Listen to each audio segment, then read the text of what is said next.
Assalamualaikum warahmatullahi wabarakatuh. Perkenalkan, nama saya Cindy Monica Leoni dengan NIM 20129117. Di sini saya izin mewakilkan kelompok saya, yakni dari kelompok 2, untuk mempresentasikan materi kami hari ini dengan topik implementasi Pancasila di bidang ekonomi. Sebelumnya, ada baiknya saya memperkenalkan anggota kelompok saya. Yang pertama ada saya sendiri, Cindy Monica Leoni. Ada Kak Habibi, selanjutnya juga ada Kak Putri Fauzun, selanjutnya ada Kak Indah Khofifa, dan yang terakhir ada Kak Rahmatul Hayani. Baiklah, untuk mempersingkat waktu, ada baiknya kita langsung saja masuk ke materi, yakni materi pertama akan dijelaskan oleh Kak Rahmatul Hayani. Kepada Kak Rahmatul Hayani, dipersilakan. Pada implementasi nilai-nilai Pancasila dalam kehidupan berbangsa dan bernegara dalam bidang ekonomi, menurut Guntur Setiawan pada tahun 2004, implementasi merupakan suatu perluasan dari aktivitas yang saling menyesuaikan proses interaksi antara tujuan serta tindakan, dengan tujuan untuk menggapainya dan juga diperlukan jaringan pelaksana birokrasi yang sangat efektif. Pada bidang ekonomi, sistem ekonomi Pancasila adalah suatu bentuk yang dijiwai oleh ideologi Pancasila yang mana landasannya adalah kekeluargaan dan juga gotong royong. Sistem ekonomi kita menganut paham ekonomi pasar, atau menurut istilah yang digunakan oleh Ikatan Sarjana Ekonomi Indonesia atau ISEI, ekonomi pasar terkendali atau tahun 1990 dan juga ekonomi pasar terkelola pada tahun 1996, di mana di sini kata kuncinya adalah terkelola. Yang kemudian dimaksud dengan ekonomi Pancasila itu sendiri merupakan ekonomi pasar yang terkelola dan terkendali pengelolaannya. Dengan perkataan lain, ekonomi Pancasila tentulah harus dijiwai oleh nilai-nilai Pancasila. Atas dasar itu, maka ekonomi Pancasila tidak semata-mata bersifat materialistis, karena berlandaskan pada keimanan dan ketakwaan yang timbul dari pengakuan kita pada ketuhanan yang Maha Esa yang terdapat pada sila ke-1. Keimanan dan ketakwaan menjadi kelandasan spiritual, moral, dan etik bagi penyelenggaraan ekonomi dan pembangunan. Dengan demikian, sistem ekonomi Pancasila dikendalikan oleh kaidah-kaidah dan moral etika sehingga pembangunan nasional kita adalah pembangunan yang berakhlak. Ada beberapa sistem ekonomi yang pernah diterapkan di Indonesia. Salah satunya, yang pertama, adalah sistem ekonomi demokrasi liberal. Pada masa demokrasi liberal ini diterapkan pada tahun 1990 hingga tahun 1957. Yang kedua, ada sistem ekonomi demokrasi terpimpin. Pada masa demokrasi terpimpin ini diterapkan pada tahun 1959 hingga 1967. Pada sistem penerapan sistem ekonomi yang ketiga, yaitu ada demokrasi ekonomi. Pada masa demokrasi ekonomi ini diterapkan pada tahun 1967 hingga tahun 1998. Dan yang terakhir yaitu demokrasi Pancasila. Nah, pada masa demokrasi Pancasila ini diberlakukan pada tahun 1998 hingga sampai saat sekarang ini. Ciri-ciri sistem ekonomi Pancasila tercantum pada Undang-Undang Dasar 1945 Pasal 33 dan GBHN 3B Nomor 14. Pasal 33 setelah amandemen 2002 yaitu berisi yang pertama, sistem perekonomian yang berdasarkan asas kekeluargaan dan disusun sebagai bentuk usaha bersama. Yang kedua, sumber daya yang mencakup bumi, air, dan kekayaan alam lainnya yang terkandung di dalamnya dikuasai oleh negara dengan tujuan digunakan sebesar-besarnya untuk kemakmuran rakyat. Yang ketiga, bumi, air, dan kekayaan alam yang terkandung di dalamnya dikuasai oleh negara dan dipergunakan untuk sebesar-besar kemakmuran rakyat.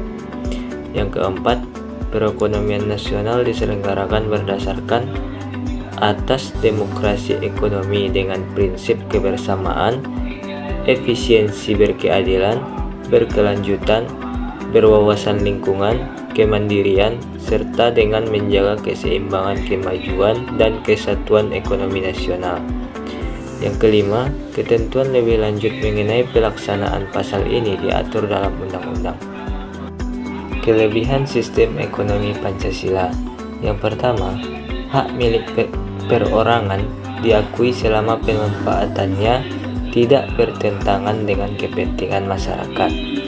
Yang kedua, potensi, intensitas, dan kreasi setiap warga negara dapat dikembangkan sepenuhnya selama tidak merugikan kepentingan umum.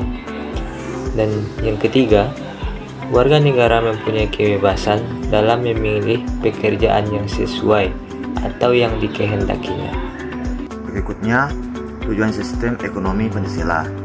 Yang pertama, adanya pemerataan dan persamaan antara berbagai golongan dan lapisan masyarakat. Yang kedua, kemakmuran dan kesejahteraan masyarakat. Yang ketiga, adanya koordinasi efektif dan efisien terhadap proses produksi, konsumsi, dan investasi. Contohnya, dalam menanggapi adanya perubahan cara produksi atau pada kebutuhan masyarakat. Yang keempat, pertumbuhan ekonomi. Yang kelima, adanya pertimbangan yang wajar antara kepentingan sekarang dan kepentingan masa depan, atau konkretnya antara konsumsi, tabungan, dan investasi. Yang keenam, kestabilan ekonomi dengan kesempatan kerja yang luas. Yang ketujuh, adanya insentif atau dorongan untuk bekerja dan ikut ambil bagian dalam kegiatan ekonomi di masyarakat. Yang kedelapan, adanya pertimbangan yang wajar antara barang untuk kepentingan perseorangan atau sektor swasta dan kepentingan umum atau publik.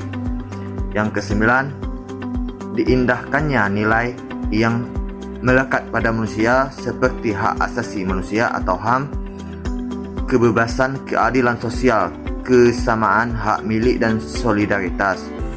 Kesepuluh, adanya pertimbangan yang wajar antara kekuasaan dan pengaruh antara atas dan bawah.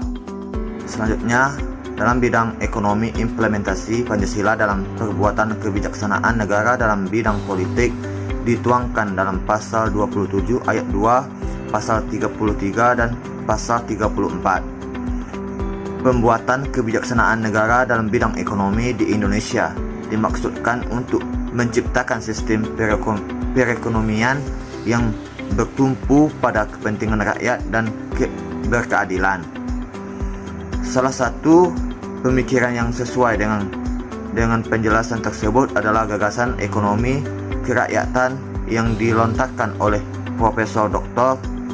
Mulyarto, yaitu pengembangan ekonomi bukan hanya mengejar pertumbuhan, melainkan demi kemanusiaan, demi kesejahteraan seluruh bangsa.